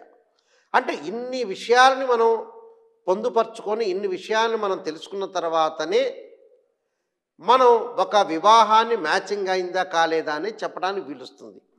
కేవలం పేరు కొట్టి, డేట్ ఆఫ్ బర్త్ కొట్టి, టైం కొట్టి, నెట్లో చూసుకొని 18 పాయింట్స్ వచ్చినాయా, వేదాదోషం కూడా ఉంటుంది. కొన్ని నక్షత్రాలకి వేదాదోషం అనేది ఉంటుంది. ఇప్పుడు శ్రవణ నక్షత్రానికి ఆరుద్ర నక్షత్రం సరిపోదు, రేవతి నక్షత్రానికి మఖా నక్షత్రం సరిపోదు, భరణీ నక్షత్రానికి అనురాధ నక్షత్రం సరిపోదు. ఇలాంటివన్నీ కూడా చూసుకోకుండా, ఇంత దాన్ని మనం డిక్లరేషన్ చేసుకోకుండా కేవలం 18 పాయింట్స్ అబోవ్ వస్తే చాలు. 20 పాయింట్స్ వచ్చినాయా, 26 పాయింట్లు ఎప్పుడు కూడా ప్రాతిపదిక కాదు. మిగతా జాతకంలో 2 బర్త్ చార్ట్లు బాగుండాలి. అలా రెండింటికి కూడా నవాంశాన్ని కూడా అనాలిసిస్ చేయాలి. అంటే నవాంశం అంటే D9 చార్ట్ అంటారు. ఈ D9 చార్ట్లో కూడా ఎక్కడున్నాయి, శుక్రదోషాలు ఉందా, కుజ దోషాలు ఉందా, సప్తమ స్థానంలో ఎలా ఉంది, అలాంటి సంతానం వీళ్ళిద్దరి మధ్యలో కలుగుతుందా కలగదా, మరి భార్యాభర్తలు విడిపోయే వాళ్ళు కూడా సంతానం కలగ కూడా విడిపోయిన వాళ్ళు చాలామంది ఉన్నారు. మరి ఏంది మా అమ్మాయికి సంతానం కలుగుతుందా లేదా, అబ్బాయికి సంతాన యోగం ఉందా లేదా, ఇలాంటివన్నీ కూడా చూసుకోకుండా ఇవన్నీ కూడా ప్రజలందరూ కూడా చూసుకోకుండా ఏం చేస్తారంటే వేరే వాటికి ప్రాధాన్యత, వేరే వాటికి ప్రాధాన్యత ఇవ్వటం వల్ల మనిషి చెడిపోతున్నాడు. మనిషి ఎందుకు చెడిపోతున్నాడు? భగవంతుడి దయ వల్ల. భగవంతుడు ఏం తప్పు చేయడు, మనం సెల్ఫ్ డిక్లరేషన్లో కరెక్ట్గా లేకపోవటం వల్లనే ఖచ్చితంగా చెడిపోవటానికి కారణం అదే. అందువల్ల ఇవన్నీ కూడా చూసుకోవాలి, ఇవన్నీ కూడా చాలా జాగ్రత్తగా ఆలోచన చేసి దానికి ఏదైతే పరిహారాలు ఉన్నాయో ఆ పరిహారాలు చేసుకొని ముందుకు వెళ్తేనే మనకు విడాకులు అయ్యే అవకాశం అనేది ఉండదు. అలానే చంద్రుడి యొక్క స్థితిని కూడా మనం అనుసరించాలి, బుధుడి యొక్క స్థితిని కూడా అనుసరించి మనం ముందుకెళ్తేనే మనకు మంచి జరిగే అవకాశం ఖచ్చితంగా ఉంటుంది. గురువుగారు, కొంతమందికి ఎంత కష్టపడ్డా కానీ ఏం చేసినా కానీ మనీ అనేది చేతిలో అస్సలు ఆగదు. సో దారపోతగా వెళ్ళిపోతూనే ఉంటుంది. సో అటువంటి వారికి మనీ అంటే చేతిలో కొంచెం ఉండాలి అంటే, సో అటువంటి వారికి ఏమైనా మనీ మంత్రం లాంటిది ఏమైనా ఉందంటారా? చాలామంది కూడా జాతకంలో ఎలా ఉంటుందంటే కొంతమంది కష్టపడతారు, అవును. కష్టపడిన దానికి ఫలితం అనేది దక్కని వాళ్ళు కూడా చాలామంది ఉన్నారు. అంటే జీవితంలో ఫస్ట్ నెంబర్ 1 పాయింట్ ఏమిటంటే విధి అనేది చాలా గొప్పది, అంటే డెస్టినీ అనేది చాలా గొప్పది. అయితే జాతకపరంగా ఎలా ఉన్నది అనేది మనం చూసుకోవాలి ఫస్ట్. చాలామంది మేము కష్టపడుతున్నామండి, ఆ కష్టానికి తగ్గట్టుగా డబ్బులు ఎక్కడో పోతున్నాయండి అని అంటాడు. డబ్బులు ఎక్కడికి పోవు, డబ్బులు ఒక చోటే ఉంటాయి. నిజంగా అయితే మనం ఖర్చు చేస్తే పోతాయి, ఖర్చు లేకపోతే పోవు. వేస్టేజ్ ఖర్చులు చేయటం. కొంతమందికి నెల నెల ఎలా వస్తాయంటే ఏదో ఖర్చు వస్తూ ఉంటుంది, ఖర్చు అయిపోతున్నా తప్పదు, ఖర్చు పెట్టాల్సిన స్థితి కూడా ఏర్పడుతుంటుంది. దానికి కారణం ఏంటంటే వాళ్ళు ఎప్పుడు కూడా చాలామంది కూడా జాతకాన్ని చూసుకొని వాళ్ళు కూడా చాలామంది ఉన్నారు. ఒకవేళ చూసుకున్నా కూడా చాలామందికి చూపించాం గురువు గారండి, 10-15 మందికి చూపించాం, ఏమీ లేదన్నారండి, బ్రహ్మాండంగా ఉందండి, నెక్స్ట్ మీరే ముఖ్యమంత్రి అంటున్నారని చెప్పేవాళ్ళు కూడా చాలామంది ఉన్నారు. అనవసరమైన విషయాలు చెప్పేవాళ్ళు కూడా చాలామంది ఉన్నారు, నిజాన్ని చెప్పకుండా. ఎందుకంటే వీళ్ళేదో వీళ్ళకి నెగిటివ్ చెబితేనేమో గురువు గారు బాగా చెప్పలేదని, పాజిటివ్ చెబితేనేమో నెంబర్ 1 ఉంటారండి అని చెప్పేవాళ్ళు కూడా చాలామంది ఉంటారు. ఇలాంటి వ్యక్తులు కూడా చాలామంది ఉంటారు. నిజంగా అయితే వాస్తవం అలా కాదు. జ్యోతిష్ శాస్త్రాన్ని బట్టే అనుసరించే నిజం చెప్పాలి. నిజం చెప్పకపోవటం కూడా తప్పే. నిజాన్ని చెప్పాలి. ఎదుటి వాళ్ళు ఏమన్నా అనుకుంటే అనుకోనియండి, నిజాన్ని చెప్పాలి. ప్రజలు కూడా నిజాన్ని తెలుసుకోవాలి, న్యాయ నిర్ణేతలు కావాలి. ఇక్కడ అదే లోపం జరుగుతూ ఉంటుంది చాలా చోట్ల కూడా. ఈ లోపానికి జాతకంలో గురువు బాగా లేకపోవటం వల్లనే డబ్బు ఖర్చు అవుతూ ఉంటుంది. నిజంగా అయితే అంటే గురువు 6, 8, 12 స్థానాల్లో ఉన్న, అంటే షష్టాష్టమ వ్యయ స్థానంలో గురువు ఉంటే మంచిది కాదు. అంటే ఆ గురువు వల్ల డబ్బులు వచ్చి ఖర్చు అవుతుంది, అలాంటి డబ్బులు రాకపోవటం వల్ల జరుగుతుంది, వచ్చింది ఖర్చు అయ్యే అవకాశాలు కూడా ఉంటాయి. అలానే గురువు వచ్చేటప్పటికల్లా రాహు అంటే 6, 8, 12 స్థానాలే కాకుండా గురువు వచ్చేటప్పుడు రాహు కానీ కేతువు కానీ అలానే శనితో కానీ కలిసి ఉండకూడదు. అంటే గురు రాహువులు కలిస్తే గురుచండాల యోగ దోషం అనేది ఏర్పడుతుంది. గురుకేతువులు కలవకూడదు, అలానే గురువు శని కలవకూడదు. అంటే ఈ 3 గ్రహాలతో కాంబినేషన్ ఉండటం వల్ల ఆర్థిక పరంగా ఆదాయం అనేది తగ్గుతుంది అని అర్థం. అలానే గురువు అశ్విని, మఖ, మూలా నక్షత్రాల్లో ఉన్న, ఆరుద్ర, స్వాతి, శతభిష నక్షత్రాల్లో ఉన్న, పుష్యమి, అనురాధ, ఉత్తరాభాద్ర నక్షత్రాల్లో ఉన్నా కూడా దోషం ఏర్పడుతుంది అని అర్థం. అంటే గురువు మంచి స్థానంలో ఉండాలి. అలానే మకర రాశిలో నీచ స్థానంలో ఉన్నా కూడా కొంత దోషం అనేది ఏర్పడుతుంది, అంటే డబ్బులు ఖర్చు అవుతుంటుంది అని అర్థం. అంటే వస్తుంటుంది, రాబడి చేతిలోంచి వెళ్ళిపోతుంటుంది. కొంతమందికి అసలు రాకపోవటం, ఇలాంటివన్నీ కూడా ధనకారకుడు, సుఖకారకుడు, భోగ భాగ్యాలకి సంతానకారకుడు గురువే. ఇక్కడ గురువు బాగలేదు అని ఉంటే మన జీవితంలో ధనపరంగా కొన్ని ఇబ్బందులు కలుగుతున్నాయి అని అర్థం. ధనపరంగా, వ్యాపారపరంగా, వృత్తిపరంగా, మనం చేసే పరంగా కూడా లాభాలు కలగకుండా చాలా ప్రాబ్లమ్స్ వచ్చే అవకాశం అనేది ఖచ్చితంగా ఉంటుంది. గురువు బాగుండాలి జాతకపరంగా.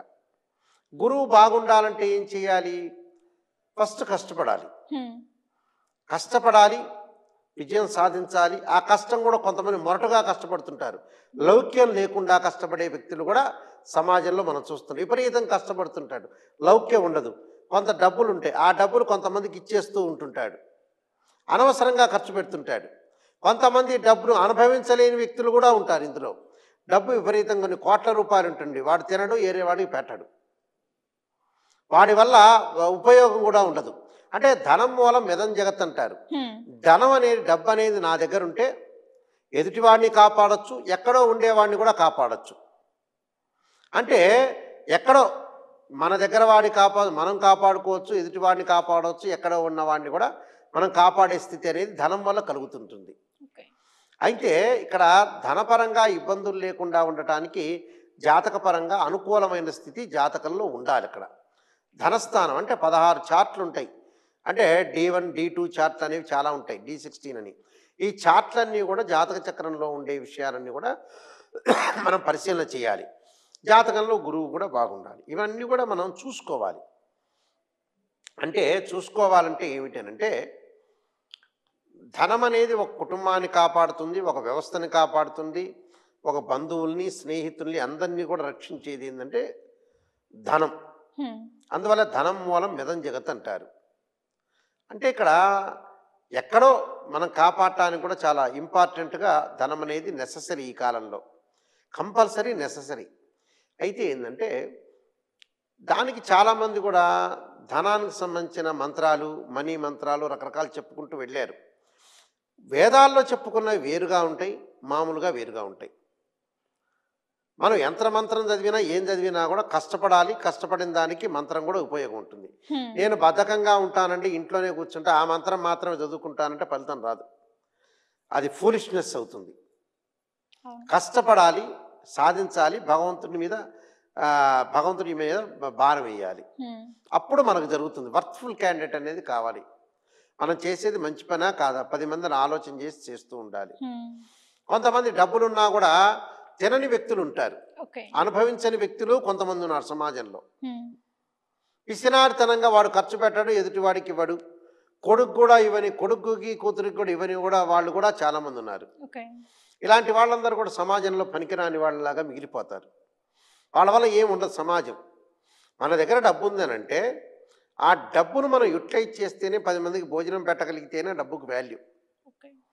వీడు బాగుండాలి, యజమాని బాగుండాలి, పనిచేసే ఎంప్లాయీస్ బాగుండాలి, ఇద్దరు కూడా బాగుంటేనే ధనం యొక్క విలువ అనేది జరుగుతుంటుంది ఇక్కడ. అందువల్ల ఈ ధనానికి చాలామంది కూడా రకరకాలుగా కొన్ని ప్రికాషన్స్ చెప్పారు. వాస్తవంగా ప్రికాషన్స్ ఉండేది గురువు బాగుంటేనే వాళ్ళకి ధనం కలుగుతుందని అర్థం. అంటే జాతకాన్ని ఫస్ట్ టెస్ట్ చేసుకోవాలి. గురువు బాగున్నాడా లేదా, గురుచండాలయ దోషం ఉందా లేదా, లక్ష్మీ యోగాలు ఉన్నాయా లేవా, బుధాదిత్య యోగాలు ఉన్నాయా లేవా, గజకేశ్వరి యోగం అనేది జాతకంలో ఉందా లేదా చూసుకోవాలి. అలా చూసుకోకుండా చాలామంది కూడా మేము కష్టపడమండి ఫలితం రావాలని అంటే ఎప్పటికీ జరగని పని. దానికి మూలమంత్రం ఏమిటి అంటే కుబేరుడి యొక్క ఆరాధన చేయాలి. అంటే యక్షాయ కుబేరాయ వస్త్రణాయ ధనధాన్యాధిపతే ధనం ధాన్యం సమృద్ధిమే దేహిమే దాపై స్వాహ అనే మంత్రం మాత్రమే ఉంటుంది. అదే పవర్ఫుల్ మంత్రం. రెండో మంత్రం మహాదేవేచ విద్యే విష్ణుపత్ని ధీమే తన్నో లక్ష్మీ ప్రచోదయాత్ అనే మంత్రము రెండోది. అంటే నేను చెప్పిన ఫస్ట్ కుబేరుడు మంత్రమే పవర్ఫుల్ మంత్రం. ఎక్కడ ఏ మనీ మంత్రంలో చెప్పినా ఏం చెప్పినా కూడా అదంతా కూడా కరెక్ట్ కాదు. యక్షాయ కుబేరాయ విశ్రణ ధనధాన్యాధిపతే ధనం ధాన్య సమృద్ధిమే దేహిమే దాపైస్వా అనే మంత్రం తప్పితే ఏ మంత్రం కూడా పెద్దగా పనిచేయదు. లక్ష్మీదేవి యొక్క ఆరాధన, శివుడు ఐశ్వర్య ప్రదాత అంటారు, శివుడిని ఆరాధన చేయటం, మనం కష్టపడటం, ఈ 4 పాయింట్స్ తప్పితే ఇంకెక్కడ ఏ పాయింట్స్ ఉండవు. ఎందుకంటే భగవంతుడి యొక్క ఆరాధన, కష్టపడాలి. మనం వృత్తిపరంగా ఏ వృత్తి చేయాలి, ఏ బిజినెస్ చేయాలంటే దశమ స్థానాన్ని బట్టి అనుసరించాలి. కొంతమంది ధనం కలగపోవటానికి కారణం కూడా కొన్ని కారణాలు ఉన్నాయి. అంటే వాళ్ళు చేసే వృత్తి అనేది కరెక్ట్ కాకపోవటం. అంటే దశమ స్థానంలో ఉండే గ్రహాన్ని బట్టే మనం చూడాలి. ఒక రాశిచక్రంలో దశమ స్థానంలో ఏ గ్రహం ఉంది, ఒకవేళ దశమ స్థానంలో గ్రహం లేకపోతే ఆ దశమ స్థానంలో ఉన్న గ్రహం నవాంశంలో ఏ గ్రహాలతో కాంబినేషన్లో ఉంది, ఆ కాంబినేషన్తో ఉన్న ప్లానెట్స్ యొక్క పొజిషన్ బట్టి ఆ ప్రొఫెషన్ చేపట్టాలి.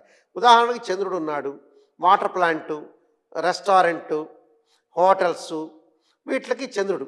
కుజుడు ఉన్నాడు, real estate, construction, buildings, agriculture land, ఇలాంటి వాటికి అంటే ఒక్కొక్క గ్రహము సూర్యుడు ఉన్నాడు, న్యాయశాస్త్రము, మెడికలు, పొలిటికలు, ఇలాంటివన్నీ కూడా మనం చూసుకోవాలి. ఆ వృత్తి చేపట్టామనుకోండి మనం సక్సెస్ అయిపోతాం. ఓకే. అంటే జ్యోతిష్య శాస్త్రరీత్యా ఆ శాస్త్రం ప్రకారంగా ఆ ప్లానెట్స్ యొక్క పొజిషన్ బట్టే మనం నిర్ణయం చేయాలి. నిర్ణయం చేసిన తర్వాత కష్టపడాలి, ముందుకు వెళ్ళాలి, భగవంతుడి యొక్క ఆరాధన ఉండాలి. సింపుల్, అంతే. ఇంకా మనం చేసేది లౌక్యంగా ఉండాలి. ఎక్కడ తగ్గాలో ఎక్కడ నెగ్గాలో నేర్చుకోవాలి. అంబటే ఒక యజమాని అనగానే కోపగించుకోవటం కాదు. మనం ఒక చోట పనిచేస్తున్నప్పుడు యజమాని ఒక 2 మాటలంటే సర్దుకుపోయే తత్వం ఉండాలి. నాకెందుకులే నీకెందుకులే అంటే జాబు పోరా బాబు అంటాడు, వెళ్ళిపోతాం, ఇంట్లో మాడిపోతాం. అంటే ఎక్కడ మనం ఏం చెయ్యాలనేది చూసుకొని ముందుకు వెళ్ళాలి. పరిస్థితులు, లౌకికము ప్లస్ మీ ఆరోగ్యాలు ప్లస్ మనం ఏం వృత్తి చేస్తున్నాం ఇవన్నీ కూడా చూసుకోవాలి. చూసుకొని ముందుకు వెళ్తేనే జీవితం అనేది జరుగుతుంది. అప్పుడు ధనం సంపాదించగలుగుతాడు. అమ్మ నేను ఇంట్లోనే కూర్చుంటున్నాను, నాయకంటి గారు ఒక మంత్రం చెప్పారండి, ఆ మంత్రం చెప్పి నేను ఓం నమస్వే ఓం నమస్వే పంచాయతీ చేసుకుని ఎక్కడికి వెళ్ళను, ఏ జాబు చేయను, ఇంట్లోనే కూర్చుంటానంటే ఎవ్వడికి జరగదు. భగవంతుడు కూడా దాన్ని కోరుకోడు.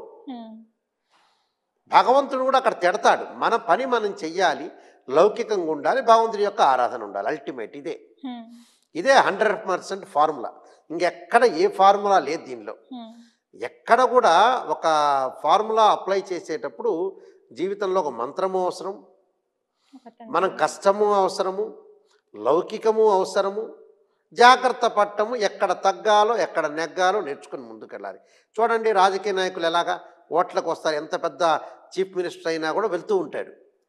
ఒక మాట అంటారు, మాట అన్నా ఏం చేస్తారు రాజకీయ నాయకులు, పర్వాలేదులే అంటే అన్నారులే నాకు ఓటేయండి అంటారు.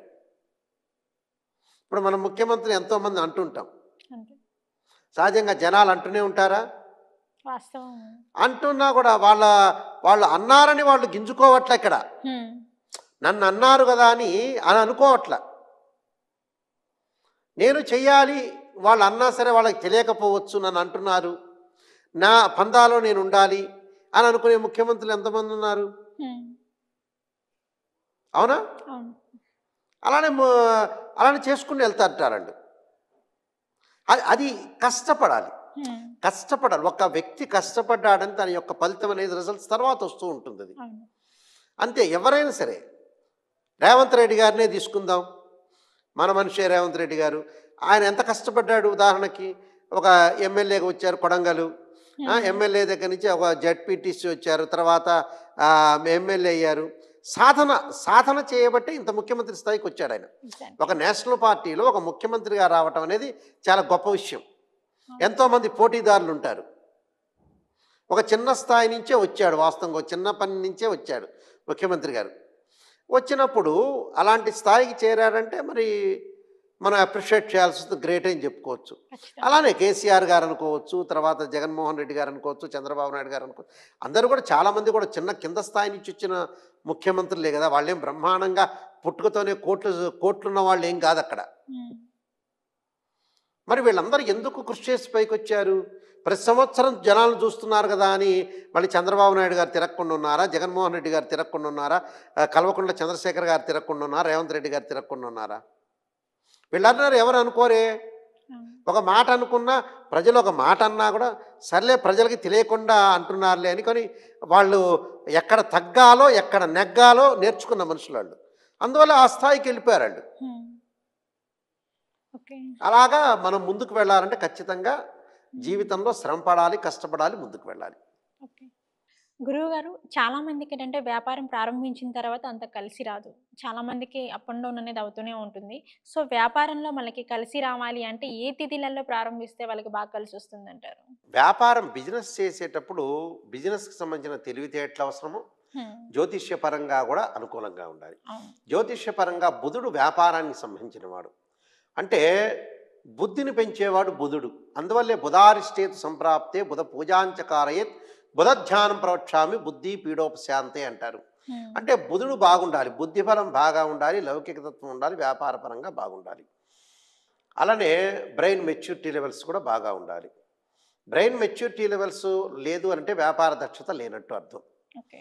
వ్యాపారంలోకి సహనం ఉండాలి, మానసికంగా ఆందోళన ఉండకూడదు. అంటే చంద్రుడు బాగుండాలి, ధనకారకుడు గురువు బాగుండాలి. ఓకే. అంటే గురువు చంద్రుడు బుధుడు బాగుండాలి, దశమ స్థానం దశమ భావాధిపతి బాగుండాలి.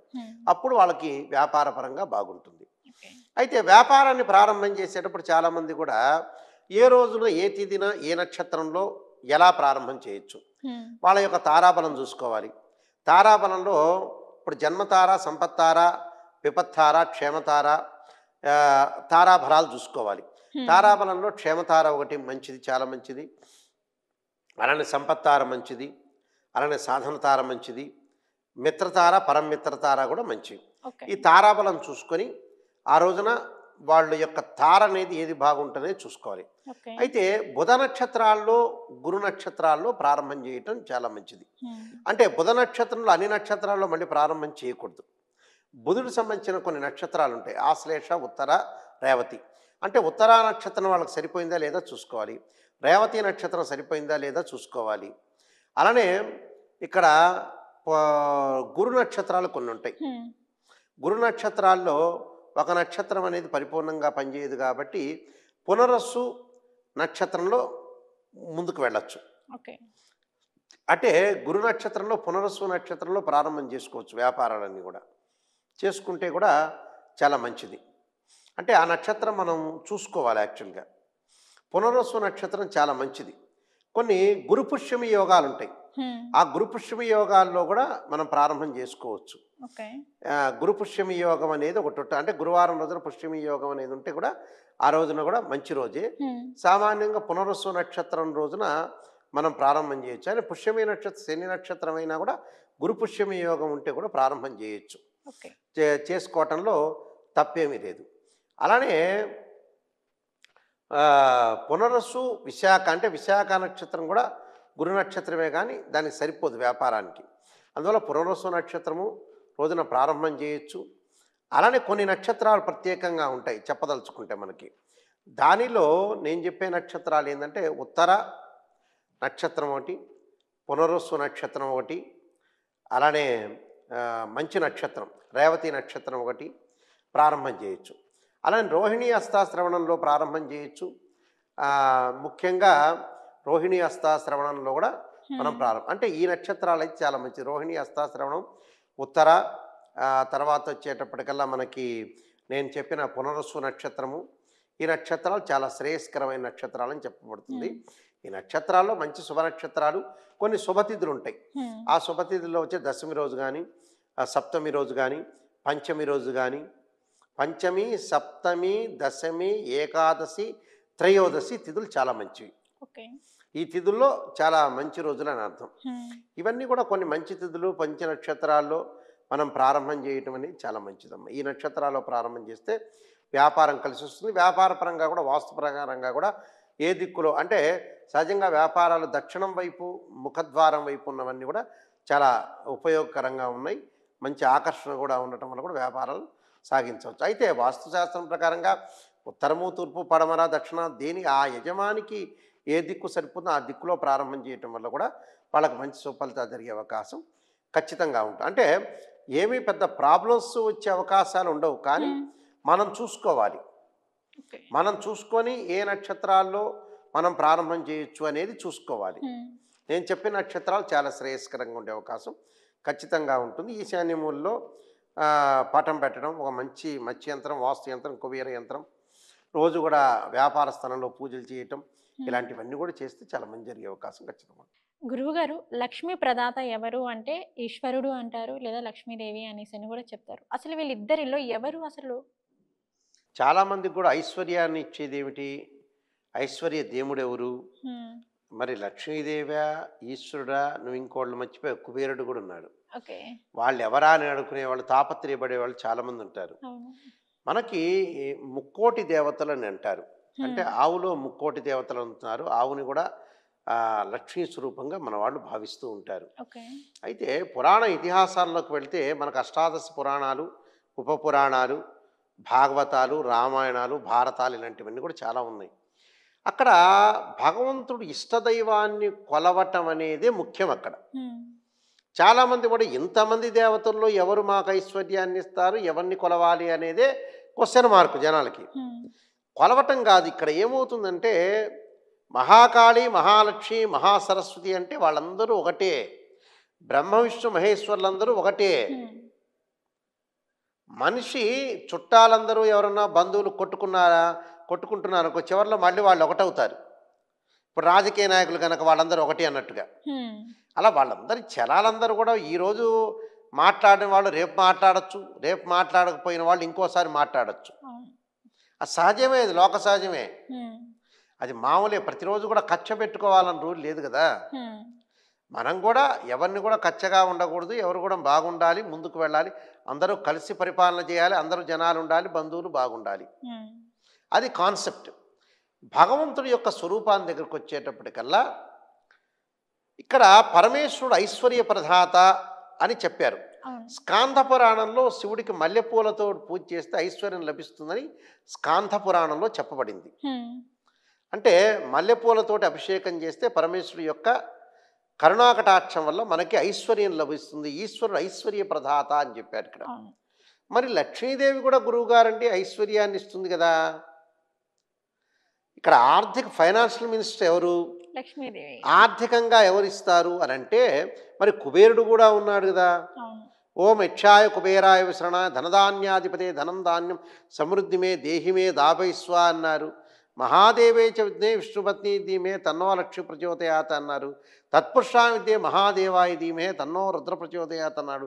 రుద్రుడు ఐశ్వర్య ప్రదాతేగా, భోళాశంకరుడు కదా, ఆయన మీద నీళ్లు పోస్తే చాలు కదా,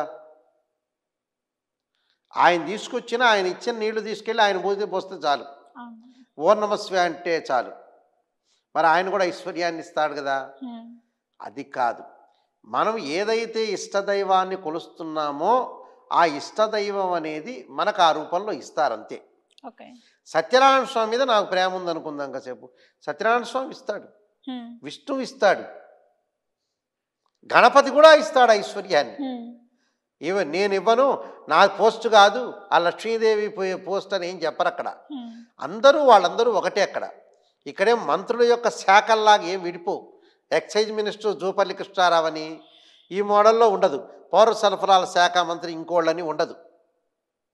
జూపల్లి కృష్ణారావు గారి దగ్గరికి వెళ్తే నా శాఖ ఇదే, ఎక్సైజ్ మినిస్టర్ నేను, పౌర సరఫరాల శాఖ వేరే ఉన్నారు, శ్రీధరబాబు గారు ఉన్నారు, ఇదే చెప్తారు. అలా కాదు ఇక్కడ,